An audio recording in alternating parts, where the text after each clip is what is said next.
Hello everyone and welcome back. It's me, Trophy Wife, and today we're going to continue our playthrough of Corpse Factory. So, if you like, please like, comment, subscribe, it helps. And trigger warning now, because this game is kind of twisted. It talks about death, and the main person kind of getting off to it. So, if you don't want to hear any of that, I wouldn't watch. Let's get started.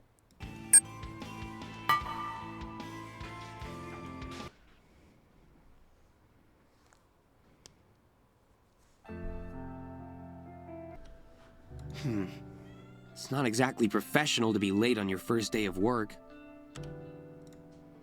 I grind my teeth and hope that Shinyu can't sense my anxiety. She'll be here. I don't believe the bitter words that tumble out of my mouth. I send another message to Oi, seemingly abandoned phone, not really expecting a reply. Actually, she's not the only one absent. Tomoe isn't here either. He doesn't need to tell me that. I've been watching her desk like a hawk ever since I came in this morning. There's a small surprise waiting for her in her top desk drawer, courtesy of yours truly.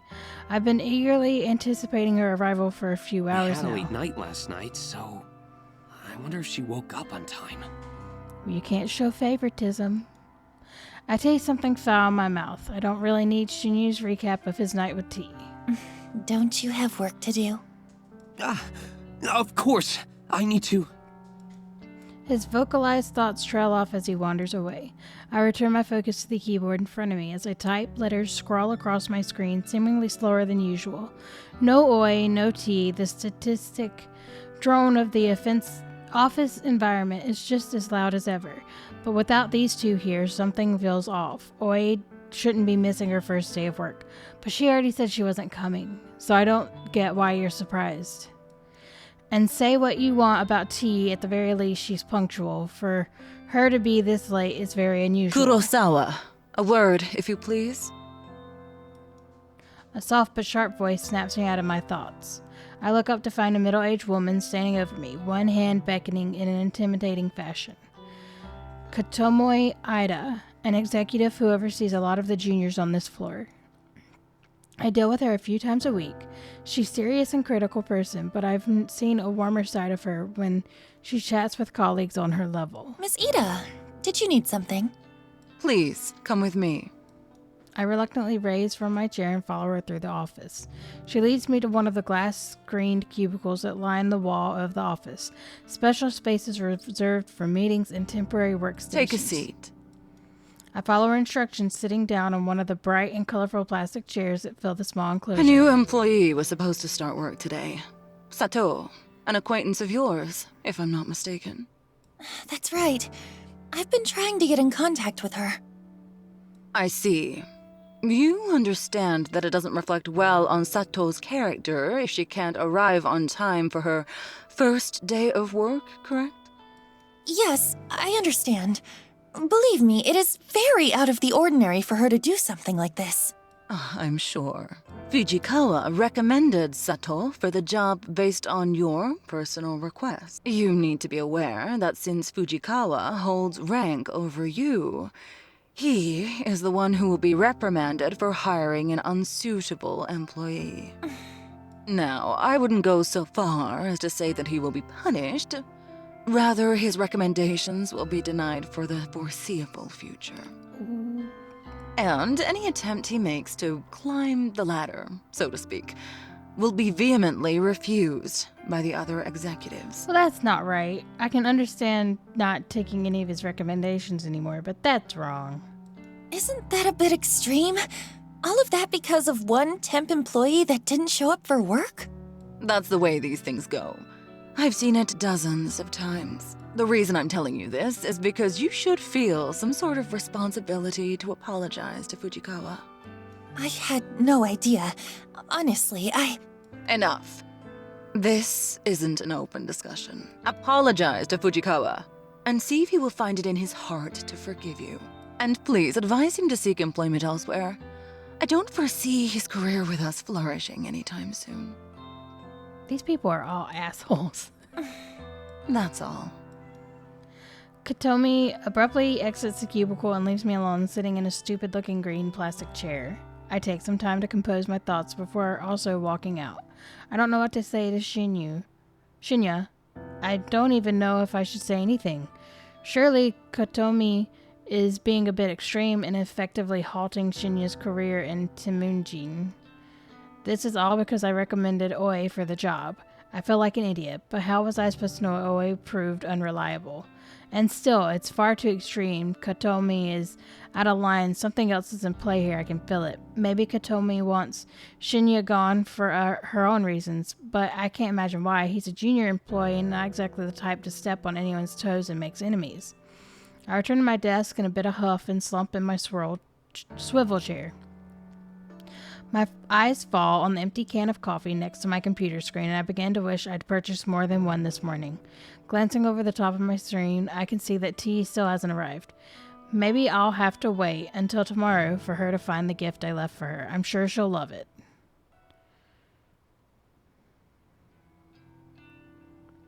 I didn't enjoy my walk home through the park this evening as much as I normally do. There are too many things weighing on my mind. Oi, tea, Shinya, and Katomi. Why is that? I'm increasingly finding myself drawn into office drama. I don't want to deal with any of it. I just want to pursue my own goals. Working at the office is a means of an end to a way to keep a roof over my head and have the money to achieve Corpse Girl's ambitions. If I would quit, I would, but I can't. Not just yet. I wonder if I could monetize Corpse Girl's services. Users could pay a fee to request a death, or I could even just accept donations. But I get the sinking feeling that asking for money will reduce the amount of guests I have. The number of requests coming in is already depressingly low, and if I reduce it any further, I'll be in trouble. As I draw closer to my apartment building, my phone cries out for attention. I bring it to my ear with a swift hand. Aoi? Noriko. Bitch. What's the deal? I've been trying to get in touch with you all day. I'm sorry. I'm so sorry. I couldn't bring myself to come into the office. Yeah, well, I gathered that. Tell me why. You know, just the stuff I normally have to deal with. For real? What are we talking about here? Stalkers? Or your own battles? I left the apartment twice. I really did. But I had to go back inside each time because it didn't feel right. I had to check a few things and then check again, and in the end, I gave up and laid in bed. I must have fallen asleep because when I looked at the time, it was already late. I sigh angrily and hope that Oe doesn't hear me. All right. It sounds like you had a rough day. Oh, whatever. She just didn't come into any job. I'm sorry, but the situation isn't great. I'm just going to be honest with you, okay? I don't think they'll be happy with you if you come in tomorrow. If I were you, I'd write a polite letter of resignation and just forget about the job. Shinya's been kind of thrown under the bus because of this. Shinya? Why? I'm not too sure myself. Since he got you the job, I suppose he was somewhat responsible for you. But because you didn't come in, it sounds like his career's in real jeopardy. Oh God. Oh no. Yeah, you should have thought about others. Take a breath. You didn't know something like this would happen. I didn't either. I think this one exec has it out for him or something because it's too much of an overreaction. I can't believe it. I never wanted to cost him his job. I know. You didn't mean for this to happen. Look, I'll try and smooth things out a little. I'll talk to Shinya tomorrow. You need to look after yourself right now, okay? Promise me you'll just take it easy tonight and relax. Okay. No, I'm sorry. I wouldn't be the friend that's nice about this. I'd be pissed. Be like, how could you... Like, you made me look bad, him look bad. You should have just showed up. Forget this ever happened. Noriko will look after everything. Thank you, Noriko. Noriko too's nice. Okay. Get some rest. Talk to you soon, Aoi. Bye-bye. I end the call with a heavy heart. I don't actually have any idea what to do. When it comes to Oi, I always feel obligated to just tell her anything that will help her feel better. If I could actually follow through with my words and genuinely make things better for her, then, well, maybe we'd have a bit of a different relationship than we do now, but I probably missed my opportunity for that a long time ago. In senior high school, I was never really truly understanding of her, and that cost me too much. Things are different now, of course. I've seen what she goes through. I'd like to understand her a lot more now.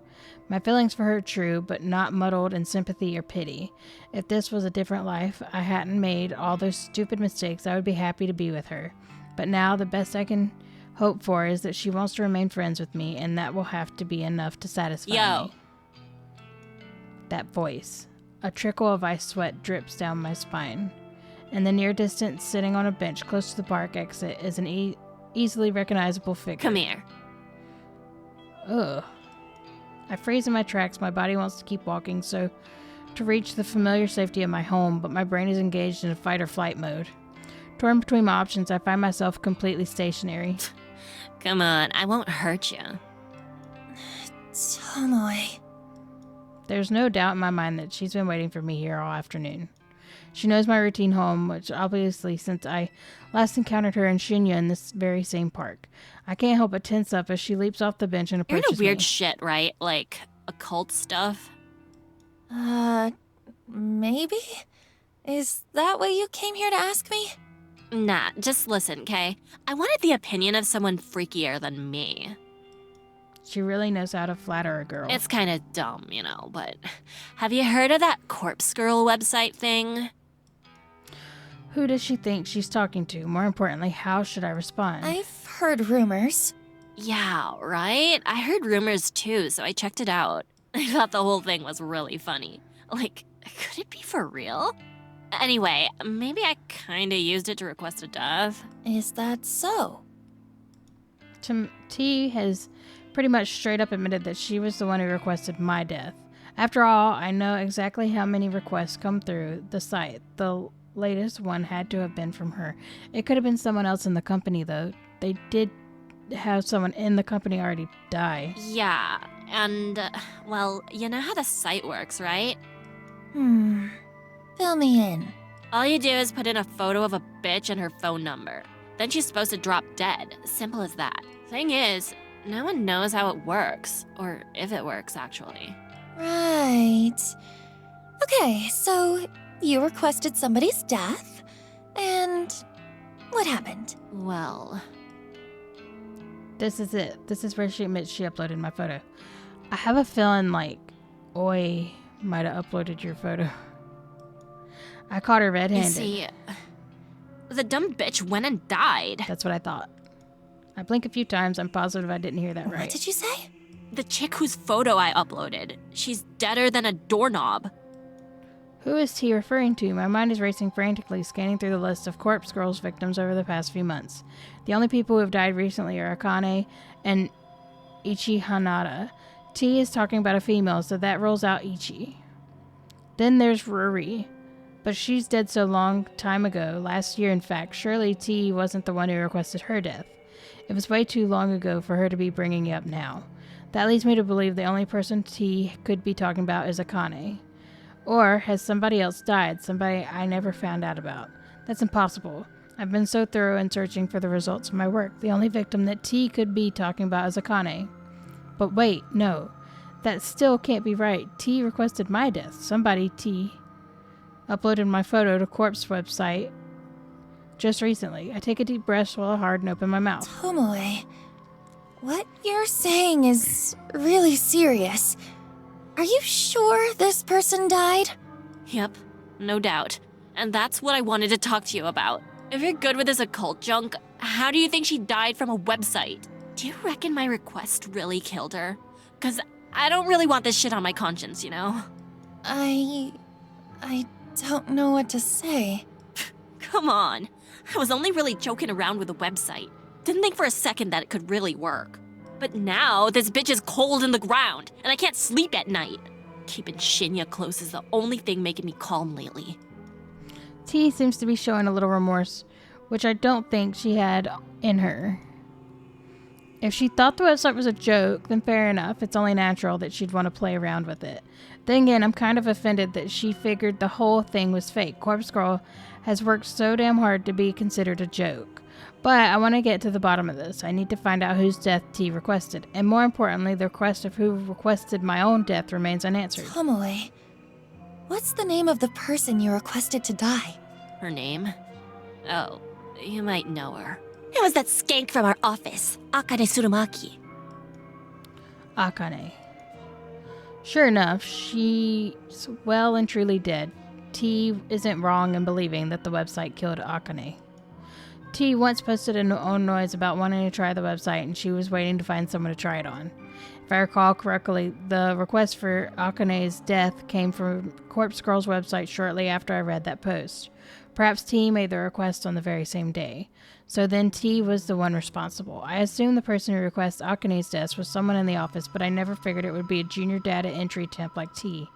How did T even know Akane? I can't see how their paths would have crossed in such a large office building. Yo, Psycho, you in there? I snap out of my thoughts to meet T's dead-eyed gaze. Your professional opinion, can a website really kill someone? I'm torn between giving two replies. I could state that I believe the website worked and therefore helped increase Corpse Girl credibility, or I could play it safe and make sure I'm not suspected of any involvement. Coward that I am, I decide to play it safe. No, absolutely not. A website can't kill someone. Yeah, I figured. Guess it's just a coincidence that she died. You reckon I'm not guilty then? I didn't really want the bitch dead anyway. I was just mucking around. Yeah, you're not guilty. Thank God. That's a real weight off my elbows, you know? Mm-hmm. I sure as shit won't mess around with sites like that again, though. I'm gonna play it real straight from now on. I gotta get my life together. I got a man to look after now. Right. Well, good luck with that. Y'all been dating like, I what, a need to get day? home. The weekend? All I want right now is to get back to figure out who the hell uploaded a photo of me on the website. My mind is reeling and I'm not in the right headspace to listen to T's drivel any longer. For what it's worth, which ain't much. Thanks. Thanks for putting my mind at ease. I know we ain't always seen eye to eye, and, well, nah. That's about it for now. For a fleeting moment, I mentioned that she was about to apologize for assaulting me last week. That possibility disappears from my mind almost as soon as it hit. See you tomorrow. She waves almost sheepishly and wanders back through the park in the direction that I came from. Right, time to go home. I can't relax until I know who requested my death. If it ain't T, then the situation could be a lot more serious than I originally thought. If it wasn't because of my petty squabbles with her, then someone really wants me dead. Who?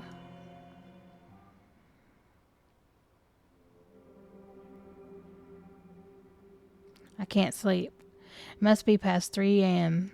Countless hours have passed since I started trying to figure out who requested my death. I've run through every possible candidate and the potential reason 1,000 times. I replayed every encounter I've ever had with every person I ever met, and I'm drawing a blank. I don't know who wants me dead. I'm not so vain to think that everybody likes me. I'm sure as hell a lot of people don't like me very much at all. But does anyone not like me enough to want me dead, to nominate me for a Corpse Girl to claim as her prey? I take little solace in the fact that my life isn't actually in danger. Corpse Girl's victims are only brought low by my hand. Though my convictions are strong and I never refuse a request, taking my own life is absolutely out of the question. This is the one and only request I will ever refuse, and it's not for the sake of my own life, but rather for the sake of Corpse Girl's continued existence. I will not let her die and be buried with me. However, now that I've eaten of the knowledge that somebody generally wants me dead, I can't cure my upset stomach. No amount of mental reassurance will quell the sickness raising inside of me. The top candidates are, of course, the closest to me. I've crossed T off the list. Her relief at knowing Akane's death wasn't her fault convinced me that she wouldn't make the mistake of messing with the website twice. Add to the fact that she came to me with reassurance, well, it's safe to say that she is not the person I'm looking for. So that leaves the people I deal with on a daily basis. Oi, my best friend since junior high and the first person I ever fell for. She rejected me gracefully during senior high, so gracefully that she will remain friends to this day. Would she want me dead? It's doubtful. She wouldn't even report her stalker, a guy who she apparently related to the police because she didn't want him arrested. Then there's Shinya, another acquaintance from school, and now my coworker. He has gone so far as to call us friends now, and we're connected on Noise. I've never been romantically interested in him, but I was under the false impression that he had feelings for me. He's a wannabe detective, but he doesn't have the competence to follow in his father's footsteps. He doesn't strike me as the type who would want somebody dead, let alone go through with their request in somebody's death. Still, quite guarded, people like him can really surprise you. When you take those three out of the equation, the people I deal with daily are very few. There are higher-ups and execs I work with, like Katami Ida, but our dealings are so short and simple that I'm sure I'd barely even register on their radar. If I extend my list of candidates, including people that I don't deal with regularly, but who are technically still a part of the life, then the list gets a little more interesting and harder to narrow down. Kenji and Momo, the father and daughter living on my apartment building, they're sweet, kind, and considerate. Couldn't imagine they'd want to kill me unless I'm really using up too much of their internet bandwidth, and they just can't take it anymore. There's my older sister, of course, Yoriko. We haven't talked in over a year at least. She's scum, but probably not the type to randomly elect her own sister for death, probably. She's on parole, so I have to believe she wouldn't do anything to jeopardize her freedom. And there's Mother, Asuna. She's simply not in the position to submit any details to Corpse Girl's website. My struggling brain can't think of anyone else currently in my life. I have a very small social circle, it's true. All the people that fill my Noise news feed have either already been named on their list or they're from such a small, long ago part of my life that they would even remember I existed anymore. And then suddenly and without warning, a face pops into my mind that startling clarity. The guy from the library. Kojiro? Was it Kojiro was with no surname? He was bizarre, eccentric, didn't seem like the type of person that gets outside much, kind of like me, I suppose. His eyes were so clear it was unnerving. They say the eyes are the windows to the soul, but couldn't see anything of substance through the lens. Out of everyone I mentally listed, he seems like the person most capable of making someone's life. That's a biased opinion based on little to no knowledge of him. It's just the impression he gives. But he doesn't have your number, so that, so that would just take him out of the equation. However, I have to ask myself, would he want me dead? Me, a person he met one time in a library. In addition to the photo of me that was uploaded to my website was from Timjin's corporate system. It's the very same picture that I wear on my ID tag. How would Kajuri have access to it? If he was going to upload a photo of me, he would have found my Noise profile and used an image from one of the albums. There's aren't too many photos of me on there, but there are enough to identify me. The guy is suspicious, but I don't think he's the one I'm looking for. Yet, I can't get my face out of my mind. Yeah, but he still doesn't have your phone number. On a whim, I snatch up my phone from my bedside beside me and unlock the screen. The bright lights shine, but like a beacon in the darkness, it nearly blinds me, but I squint and navigate to the Noise app. Kajuri, he told me his Noise tag, didn't he? If I can remember it, I'll save me the hassle of having to look through hundreds of profiles with the name just to find him. What was it? Kajori? No, too simple. Kajoy something. I start to type different variations until auto-predict result pops up. Kajoy. That's the one. I tap the result and instantly arrive at his profile. The info in his About Me section is pretty vague, but judging by the display photo, I'm certain this is the right guy. Kajoy. Just your average guy taking my day one at a time. Introvert. Antisocial, anti-establishment, anti-everything.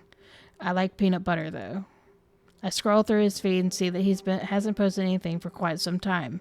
His most recent post is from a year ago, and it's just an updated version of his display picture, where he's cropped out a woman's face and body so that the focus is just on him. I open up a direct message to him and start typing. Hey, is this Kajori from the library? It's Noriko Kurosawa. Since it's past 3 a.m., I'm not expecting a reply until I instantly receive a message in response. Hi, late night? He replied so quickly. I swallowed and gathered the nerve to ask him what's on my mind. Yes, I can't sleep. Have you heard of the Corpse Girl website? The screen states that he's currently typing a message, but then the notification simply disappears and no message comes through. Is he ignoring me? Then, yes. So he does know about the website. The question is, was he already familiar with it, or did he just look it up after I mentioned it? What are your thoughts? Is it real? Yes, love it, big fan. I see, me too. Have you used it? No, well, no, not yet. Don't hate anyone enough. It's hard to get a sense of his emotions through his replies. I can tell if he's being sincere or not. Wait, have you used it? Tell me. Tell me the details. Does it work? No, I haven't used it, but it's popular in my office. I don't know why I wrote that or why I ended the message with a question mark. I shake my head and wait for a response. Okay, let me know if you use it. Might be work for me? Might be work for me? What does he mean by that? Work? Yes, I store cadavers. Dispose of later. Why does he write messages with two capitalized? I don't understand. Hospital morgue, storage, and disposal.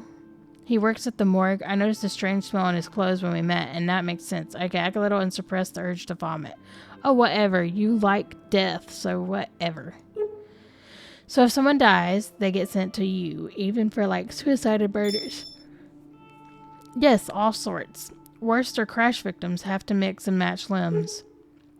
Have you ever received a victim of Corpse Girl's website? Impossible to know, maybe. Who can say? Have a name? A name. Can he look up the names of bodies he receives? Can you look up such a thing? Yes, cadavers are IDs mostly. Know a victim? Should I ask? Will going put me under suspicion for being associated with Corpse Girl? Hello? I can look now at work. I start to nervously bite my fingernails. I know that I won't gain anything from finding out if he's dealt with any of the victims, but morbid curiosity tends to get the better of me. Sometimes I just have to know. Akane. Okay, a second. No, correct spelling. Got an M. Tursakum and Akane Tsurumi. Huh. That's not right. Close though. Okay, more names? Ichi Hanada. One sec. Yes, crash victim bad. I remember him. He's still here actually. I can't believe what I'm reading. Ichi ended up at the Kajiri's morgue and he's still there. Really, how long do you store bodies? Depends, up to 2 days for autopsy. No autopsy for him, no need. So, he just sits here, cold chamber 31BB. If family don't collect, then cremation. Is cremation what you mean by disposal? Yes, mostly. Friends of yours? Not exactly. But he's Corpse Girl's victim. You said so. Well, I don't know. You said so. Interesting. I'll look at him again. Really, there's no need for that. It's okay, I won't tell. How did you do it? I swallowed hard. What does he mean? Hello? How did I do what? How did you kill him? Oh shit. I messed up, he knows. Kajori has figured out who I am. In a panic, I slam the phone down. I can hear the constant vibrating against my bed as Kajori continues to message me. Shit. What do I do? Can I make something up to convince him that I'm not the one responsible for Ichi's death?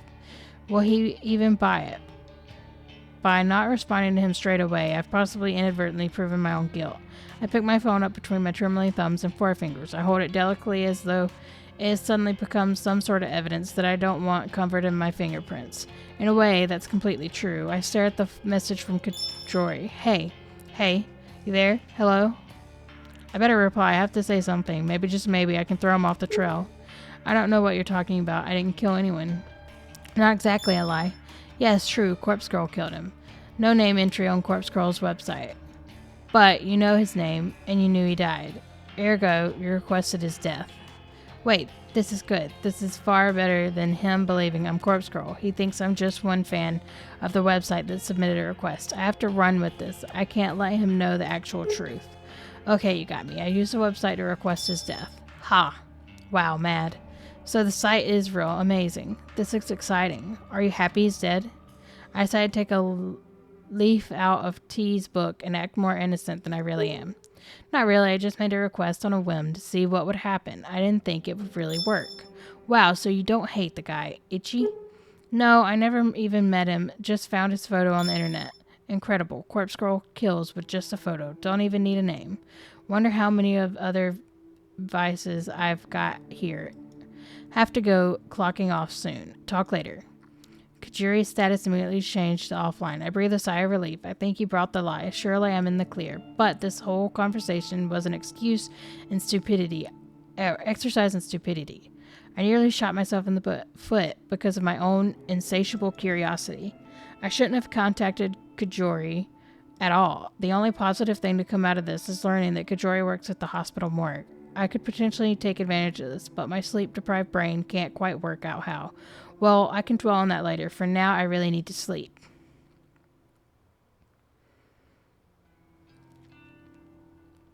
June 2nd, Tuesday morning.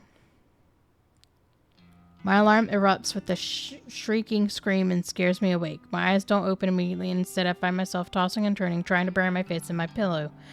I can't have had made more than 2 hours of sleep, and now it's already time to get up and go to work. How the hell am I going to function today? I drag my heavy body from the bed and slide into a pair of slippers resting on the floor. With a yawn and a stretch, I leave my bedroom. I stand in the kitchenette connected to the living room for a few moments, completely absent-minded. I open the refrigerator and stare blankly at the dismal contents. A small tub of peach yogurt sits in the top shelf, and a half-empty jug of oolong tea rests in the bottom. I grab the yogurt and peel off the lid. Without even fetching a spoon, I simply pour a little into my mouth.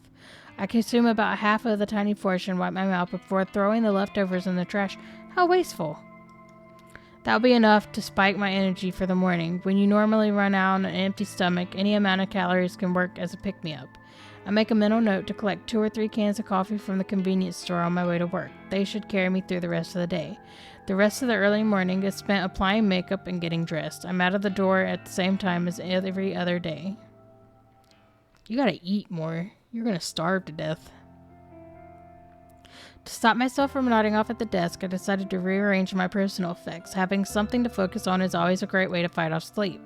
Unlike the other employees here, I don't tend to keep too much at my workspace. Yet, it still manages to feel cluttered somehow. Next to my computer monitor are 3 little figurines that I collected from toy capsule machines. They're set of anthropomorphic coffee cans that were released as a promotional campaign for my favorite coffee brand. Each figure is about the size of my thumb. They're cute little things that when you put a coin into the capsule machine, you never know what character you're going to get. So far, I've managed to collect Captain Cafe au Latte, Lieutenant Long Black, and Madame Machado. If I remember correctly, there are 2 more I still need to get. But the capsule machines seem to be out of rotation now because they've been replaced with a different series of toys. If I ever want to collect the remaining figurines, I'll probably need to buy them online. Oh well, I'm not super invested in having to own all of them. I give each tiny figurine a bit of a dusting and set them back and next to my monitor, so they are all standing up straight and facing forward. Satisfied that they're tidy, I look at the small tray of drawers that sits on the other side of my monitor. I mainly just store paper and office memos in there. They're not really big enough to hold anything much larger than that. I rummage through the drawers and discard a few old notices that aren't relevant anymore. When I'm done, I file away a couple loose papers that have been fluttering around my desk for the last week. With that complete, I straighten up my keyboard so it's parallel to my mousepad. I give the keyboard a thorough dusting and then lean back in the chair to admire my work. I will say they are really putting a lot of stuff in this to make this game a lot longer, because I don't need to know about her, cleaning her desk. The desk looks much nicer. A clean workspace invites a clean state of mind. Or so my coworkers would have me believe. Maybe I'll buy into the little bit now that I can see the effects of myself. The corner of my eye catches a glimpse of blonde hair that I turn to watch T enter the office. She nods at Shinya as she walks by his desk and continues nonchalantly towards her own workspace. Since her desk is in my line of sight, I have the perfect vantage point to watch her put her belongings down and take a seat. I feel a sudden stirring of excitement when she sits down. It's almost as if she anticipates something to happen. Was something supposed to happen with T today? Have I forgotten something important? My tired mind can't really focus on those thoughts. I try to ignore the mild urge of adrenaline that started pulsing through me when she took her seat. I distract myself by staring up my computer and looking over the list of tasks today. It looks as though I need to correct a few entries I uploaded to the company server yesterday. In my previous distracted state, it's possible I made a few typographical errors. That's fair enough. I'll get to work on correcting the data. I open up a few programs and listen to the roar of my computer tower nearly drown out in the clamor of the office environment. The next sound I hear eclipses the noise of the computer and the office completely and absolutely. A terrified shriek slices through air like a knife, leaving a deathly, ringing silence in its wake. I scramble to my feet purely out of instinct, scanning for the source of the scream. I don't have to look very far. My eyes fall upon a distressed T kneeling on the floor and clutching her face. She's on the ground next to her desk, staring down unblinkingly, her fingers white from the strain of clawing at her own head. In the sudden chaos, people rush over to her side. I somehow manage to notice that one of the drawers on her desk is wide open. An open drawer. As tired and exhausted as I am, the significance of the open drawer isn't lost on me. I immediately realize why my body subconsciously felt excited when T came into the office this morning. I left something in her desk drawer, something I wanted her to find. Yesterday's obsession with discovering the identity of one who requested my death caused me to forget my rebellious strike against T. I left something in her drawer yesterday, thinking she was the one who submitted my photo to the website. Then she didn't come into work, and it completely slipped my mind. After she confessed to requesting Akane's death, I erased my suspicion of her being the targeting me. But I didn't remove the item from her drawer. I'm in a deep, deep shit now. Before I can even lurch forward from behind my desk, T turns her head to face me. Her cold, grim eyes lock onto mine, refusing to let go. A trickle of crimson blood seeps down her scalp, where her fingernails pierce her skin during her panic scream. Swallowing my nerves to break eye contact with her and stare down at the flat object that was focus of her outcry. It's a familiar photograph, a printed image of glossy paper, traditional, old school, and just as effective as I had hoped. Though I can't make out all the details from the distance, the composition of photos doesn't elude my memory. Well, that was dumb. My black tangled hair, my dark eyeliner smeared and smudged, the grimace on my face is an unmistakable mask of death. Noriko Kurosawa's stoic and unflinching in death. Noriko's death atop a random tombstone is some nameless cemetery. You must be dumb. You have been so dumb. A bizarre yet ultimately unremarkable way to die. It suits me perfectly. I'm proud of the work that went into this photo. The objective was to punish T for requesting my death, to create a work of art so horrific that she would beg for forgiveness when she found me still breathing. But the scene played out before me is unlike anything I had imagined. T's face is scrunched up with hatred. The veins in her forehead threatened to burst and shower the office with sanguine gore at any given second. Whether or not she thinks this is some sick prank or beyond my knowledge, all I can decipher from her expression is that she is likely to strangle me given the opportunity. She probably thinks you did that because she told you about how she killed someone in the office. But perhaps I'm jumping ahead of myself. Why do I automatically assume that she believes I'm guilty of putting the photo in her drawer? I mean, aren't I the victim in the image? Perhaps she's actually... Who the fuck is responsible for this? She howls like a wounded animal, a battered and beaten pup, backed into a corner. Clutching the photo, now torn from her bloodied fingernails, she stands and plants her feet firmly on the floor, steadfast, stern, resolute, a bulwark of immovable fury. All eyes are upon her, the bleached blonde girl with an antagonizing attitude in the center of attention in the office. This photo is disgusting! Absolutely sick! Who made it? From the confused and puzzled faces of 20 or so employees huddled around, it's obvious that no one really knows what T is talking about. The photo is small, and with her clutching it tightly and waving her arm frantically, it's impossible for anyone to make out the details. I'm bold enough to assume that no one else has managed to properly glimpse at it yet, and maybe I can prevent other coworkers from getting closer look at it if I act fast. I dart out from behind my desk and approach T. Let me see. T aggressively thrusts the photos towards me. I take a curious look at it and gasp loudly to add credibility to my acting. Adopting a fake countenance of shock, I grab T by the shoulder and pull her close to me. I bump my head against her so we are standing intimately in the middle of the crowd, forehead to forehead, our eyes fixated on one another. I hope my beating heart isn't loud enough for T to notice as we stand against each other. I whisper softly, my pulse quickening as I try to make the words sound urgent and confident rather than broken and anxious. Come with me. I need to talk to you. T tenses and stiffens, but she murmurs something that sounds like agreement.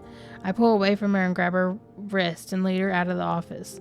We exit from the throng of onlookers, scratching their heads, and dart towards the elevator. Shinya says nothing as we pass. He looks on with a pale face. The elevator rides down is silent and awkward, but eventually the doors open to reveal a ground floor lobby. We weave between the scattered couches and sculptures, making a frantic dash for the exit. We finally emerge outside into the brisk morning air. Trying hard to catch my breath, I notice that T isn't nearly as exhausted as I am. I want to chalk it up to whizzing condition to the lack of sleep, but I know that's just an excuse for my poor physical fitness. T is still holding the photo in hand. She looks at it once more in disgust, then faces me with one hand on her You head. want to tell me what the fuck this is? Look, it's difficult to explain, but I'll try my best. I want to find out who planted this in my drawer! And look at this! She thrusts the photo at me once again. She uses the point of her thumb to indicate the timestamp dated at the bottom of the It's image. got yesterday's date on it. A photo of your dead body, as if you've already been killed. But here you stand. Sure enough, the photo bears yesterday's date. The time states 9:06. I marked it as such when I was under the belief that T would find it yesterday morning. I wanted her to be anxiously waiting out the day until my death accompanied the rising moon. Since that didn't go down the way I planned, the confusion on T's face now is I self-explanatory. just can't believe that corpse girl wants you dead. What did she say? Huh? This is just like what happened to Akane Tsurumaki when I requested her death. The police found a photo of her own dead body on her phone when they investigated how she died. What? Is this public knowledge? How did I not know this? And now you've got a similar photo. Does that mean Corpse Girl is trying to kill ya? But it doesn't make sense. It's already past the time it says here. And why was the photo in my desk drawer? What do I gotta do with it? I'm still reeling from the information about Akane. The police discovered the corpse photo on her phone. Of course they did. Of course they would investigate her death. It was foolish of me to assume the photo wouldn't come to light. T grits her teeth and tenderly touches a finger to the bloody cuts on her scalp, the place her fingernails slashed in anguish. She looks at the fingertip in revulsion and sighs. Look, maybe it's my fault that Akane Tsurumaki ended up down the well. Maybe it's not. The least I can do is make sure that the fucking Corpse Girl doesn't come to get you as well. Yeah.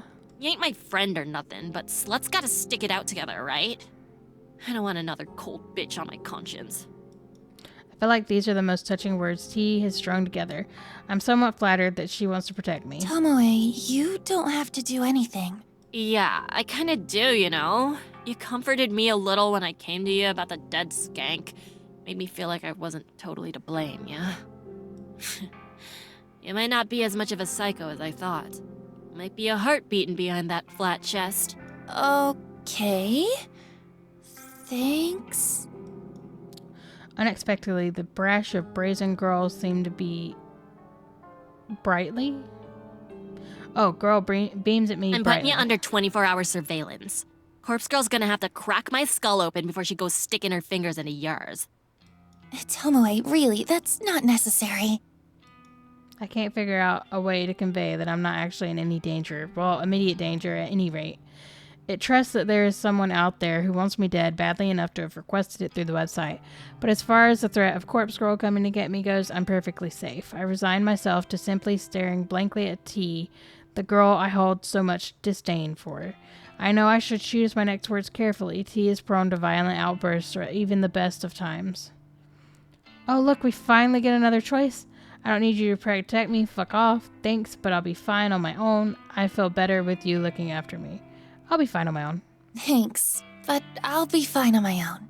Nah, that's bull. You're a delicate little thing, so it's up to me to look after you. Seriously, I'll be okay.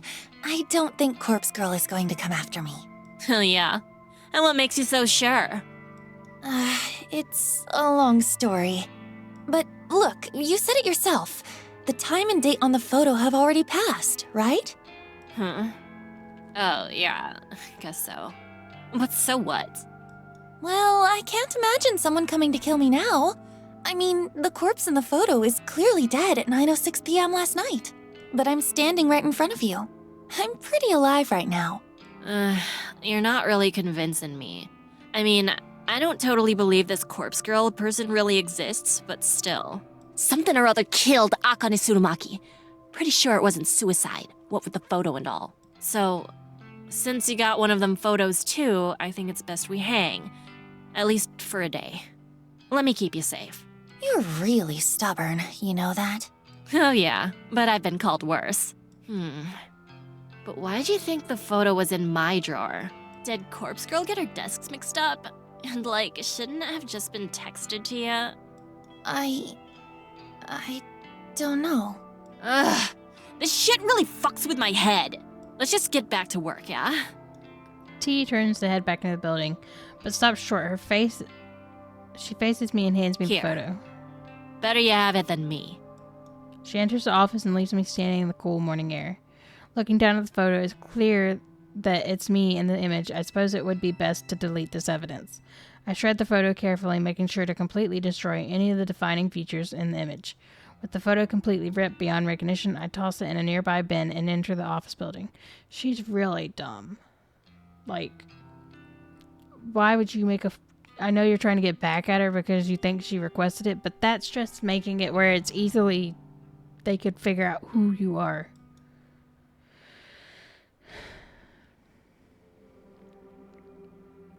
After dealing with T, the rest of the day goes by without incident. I'm thankful mainly due to how exhausted I am from lack of sleep. When I finally get home, I crash on the couch and watch the sun vanish from the sky. It's late, but I can still make the most of the night if I pull myself up from the couch. With great effort, I manage to stand up, then make my way to the kitchen and brew a cup of tea. In my mind, I run through a list of things I should do during my free time tonight. I could check my website requests, take a bath, or maybe get back to reading Strange Flower.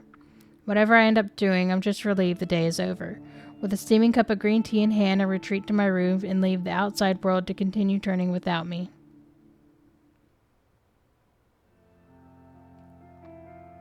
June 3rd, Wednesday morning. Alright guys, I'm going to end this episode here. I hope you've enjoyed. I will catch you in the next one. Bye.